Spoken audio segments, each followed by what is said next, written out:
Halo pemirsa Potret, kembali lagi bersama saya Mia Rahmadani dan hari ini saya sudah berada di Desa Malik, Kecamatan Payung, Kabupaten Bangka Selatan.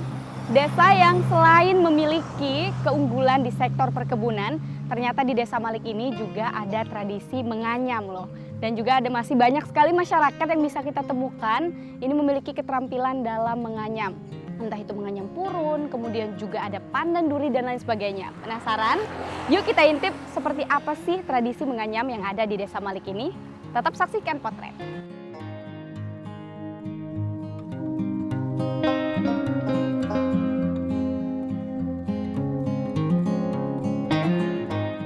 Malik merupakan sebuah desa yang terletak di Kecamatan Payung, Kabupaten Bangka Selatan, Provinsi Kepulauan Bangka Belitung, Indonesia. Nama Desa Malik berasal dari pohon malik yang tumbuh di perempetan desa. Biasanya digunakan untuk peristirahatan masyarakat.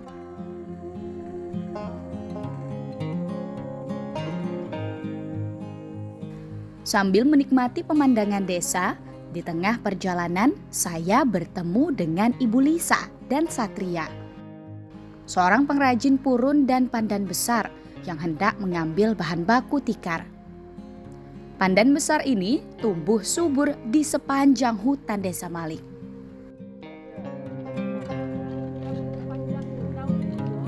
Sepanjang.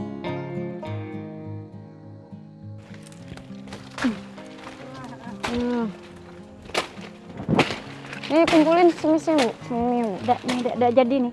Oh ini cuma buat bikin jalan. Oh, bikin jalan dulu. Bikin jalan dulu. Tricky juga sih. Jadi, nah pemirsa Potret, jadi biasanya ini kalau misalkan daunnya udah dipotong langsung aja dititipin di sini.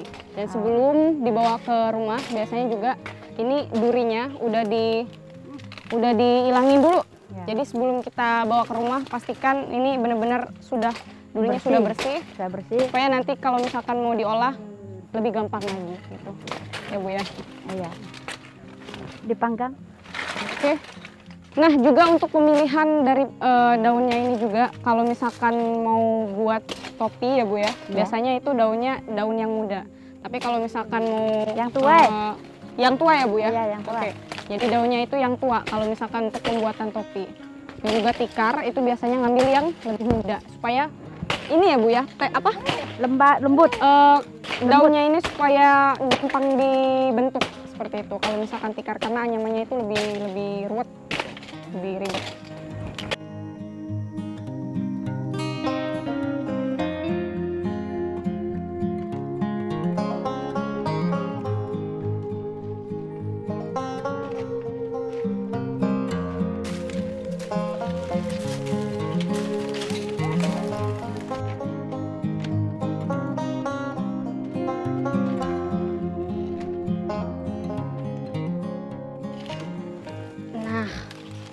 Pemirsa, jadi kita pakai kayu nih. Kalau misalkan mau ngelewatin ini, kan ini rawa-rawa nih, udah bener-bener kayak ke tengah sana tuh ada rawa-rawa. Jadi kalau misalkan mau ngambil ininya nih, nggak bisa nih kalau nggak pakai kayu. Jadi ibunya tadi ngambil kayu dulu buat kita nyebrang di sini biar langsung bisa lewat kayak gini.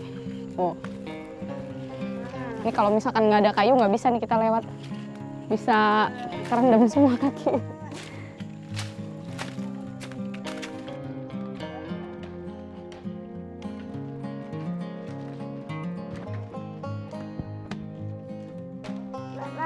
Ambil dulu apa namanya jalan.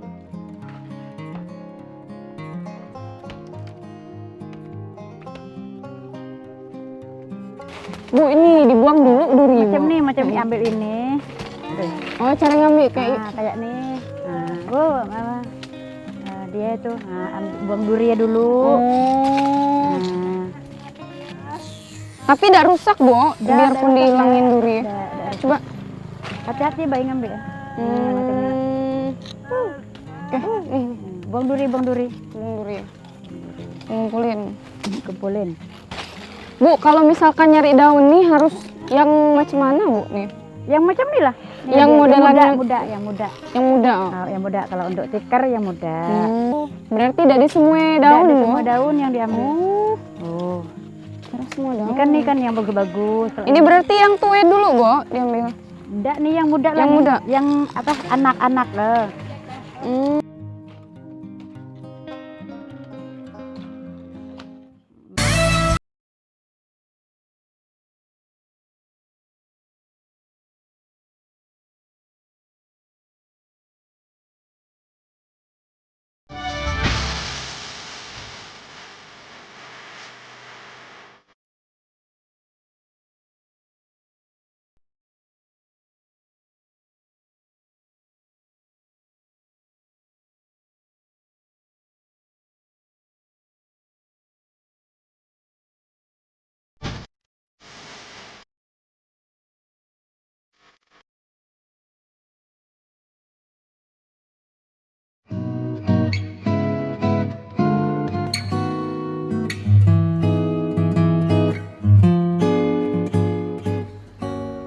Satu persatu daun pandan besar kami ambil.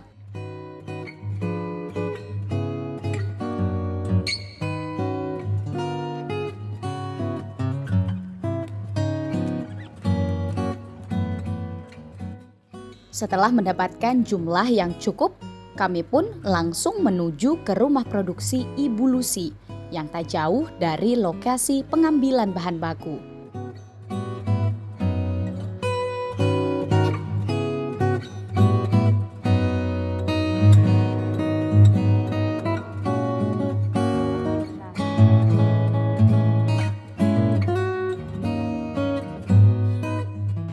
Kalau Desa Mali ini terdiri dari 407 kakak saat ini.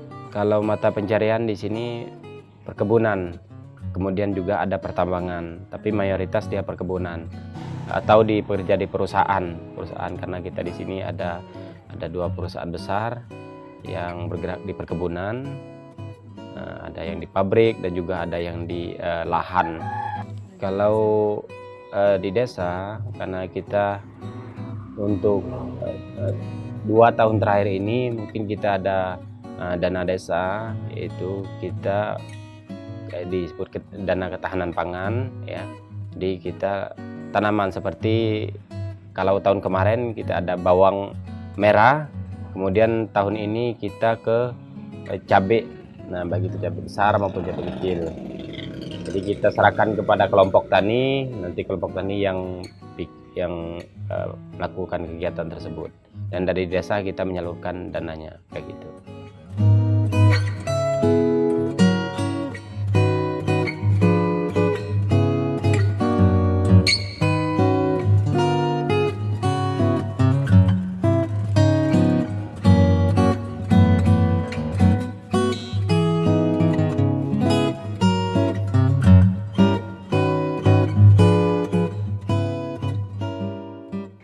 Nah pemirsa, selain pandan duri, ternyata kita di sini nanti akan memproses juga purun ya. Jadi jadi sebelum kita proses purunnya, kita harus copot dulu ininya Bu ya, ujungnya ya. Harus Jangan diproses jadi pemanggangan terlebih dahulu. Tapi sebelum itu juga kita harus cabut dulu nih. Apa nih? Kayak bunga-bunganya ini harus dicopot dulu sebelum kita panggang.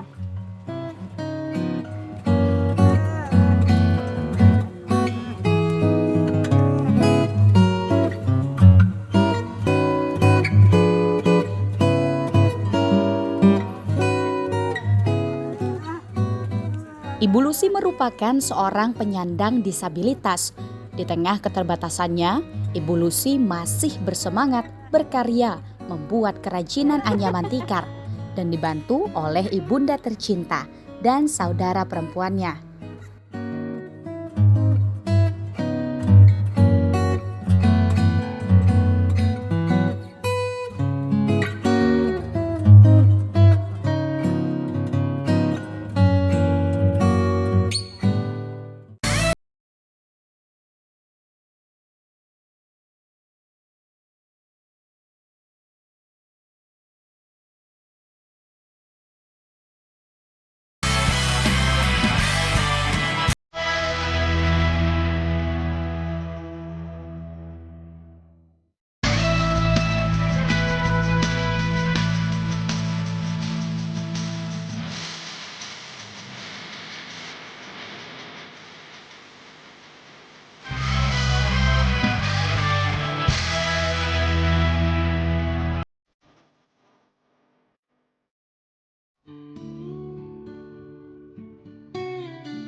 Proses selanjutnya yakni pengasapan purun.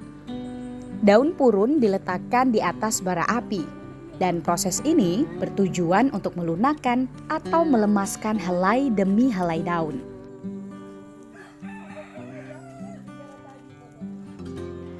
Nah pemirsa, setelah kita potong ya ujungnya, ini sekarang kita masuk ke tahap pemanggangan. Oke. Nah jadi untuk pemanggangannya sendiri, nah udah ditunjukin sama Bu Lucy nih. Oke.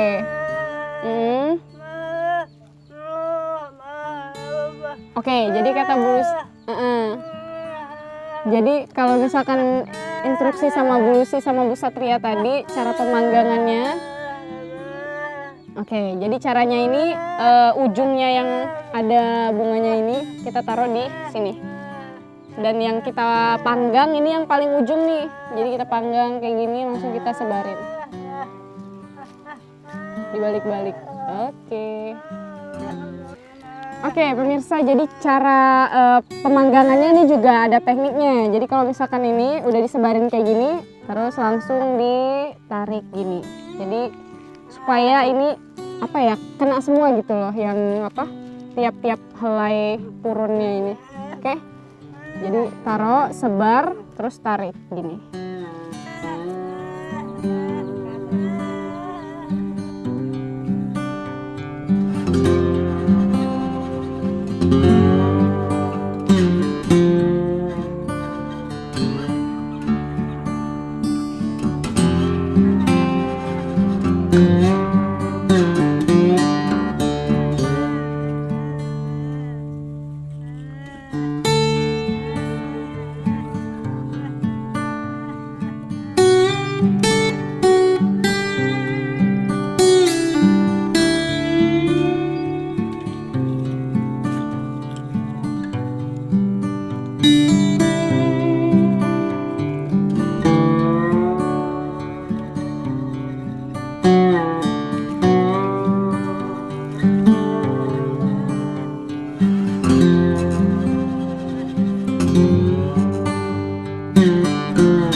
Untuk menghasilkan purun yang berkualitas, purun pun juga dijemur di bawah terik matahari.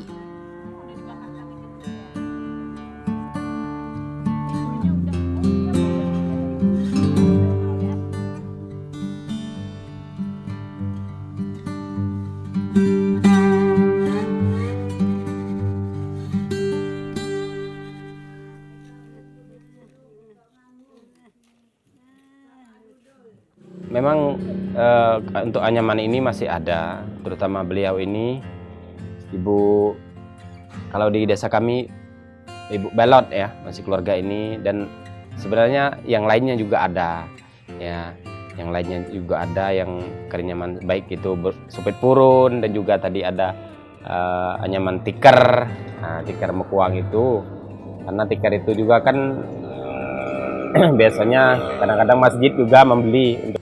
Kalau untuk berikan pelatihan ke penyam-penyam lain karena memang sulit mungkin kan, karena memang sudah ada. Tapi untuk mempromosikan ini, maka kita mulai sekarang kita akan berpikir bagaimana untuk mempromosikan hal ini ke masyarakat luas, ke yang lebih tinggi lagi, agar supit purun ini bisa terkenal kayak gitu. Nah, karena memang manfaatnya luar biasa sekali kan. Kalau dulu kadang seharian nasi ditaruh di situ rasa basi kayak itu, kemudian enak, masih terasa enak kayak itu baunya dari ketika nasi ditaruh di situ. Ya, untuk memajukan ekonomi di Desa Mali ini tidak hanya di bidang perkebunan juga kan, karena banyak juga ya ada sebagian keahlian, ada anyaman dan lain sebagainya. Ini bisa menunjang ekonomi mereka juga.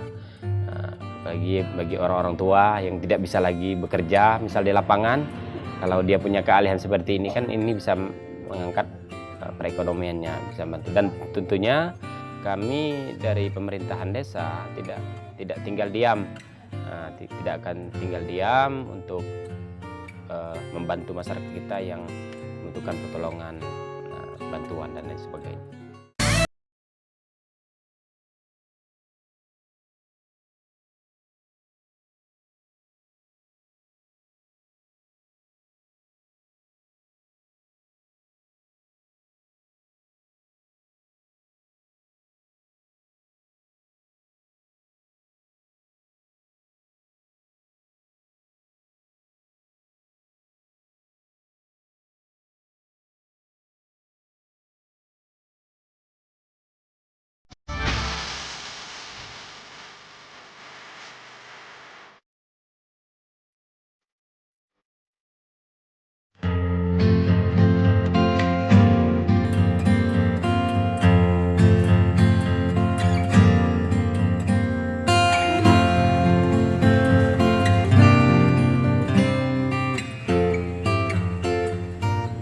Menganyam purun merupakan kegiatan tradisional yang eksistensinya masih terjaga hingga sekarang.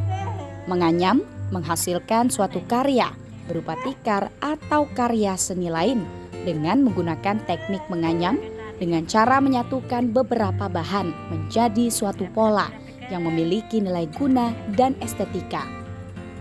Bahan yang digunakan umumnya adalah tumbuhan air purun yang tumbuh subur.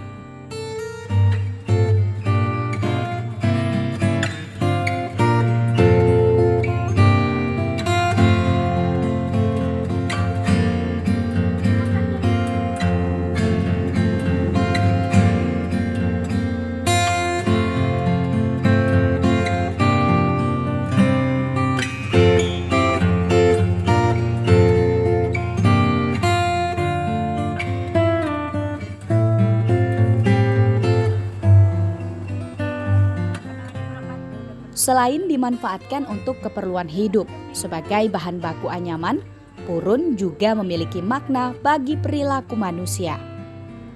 Hal ini menunjukkan bahwa tumbuhan ini sangat dekat dengan kehidupan sehari-hari dan memberikan inspirasi bagi kearifan budaya masyarakat Kepulauan Bangka Belitung.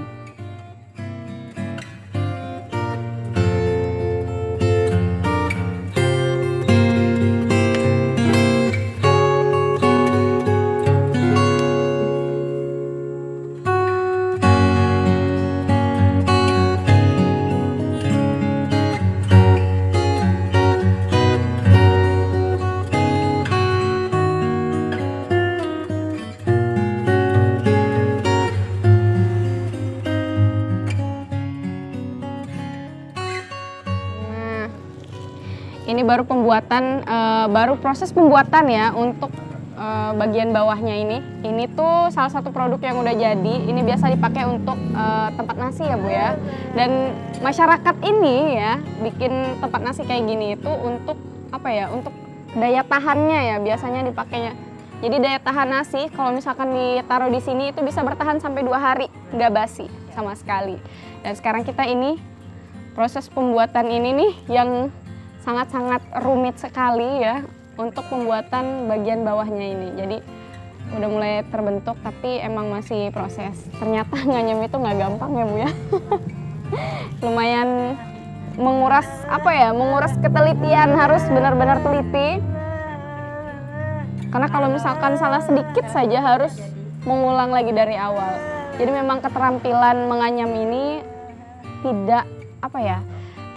tidak bisa instan seperti itu, harus ada prosesnya. Belum lagi proses pencarian bahan dan lain sebagainya. Jadi memang keterampilan ini harusnya dimiliki oleh anak muda sekarang, karena memang saya pribadi sebagai anak muda ini untuk proses menganyam ini tidaklah mudah.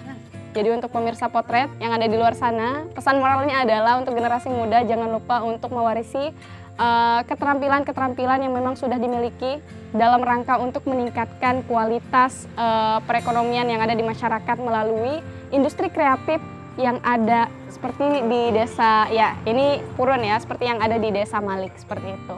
Untuk itu, terima kasih semuanya sudah mengikuti perjalanan kami dari mulai mencari bahan, kemudian juga memproses purun dan juga pandan duri dan lain sebagainya sampai menjadi produk seperti ini. Semoga nanti kita bisa bertemu lagi dengan cerita-cerita selanjutnya dalam potret.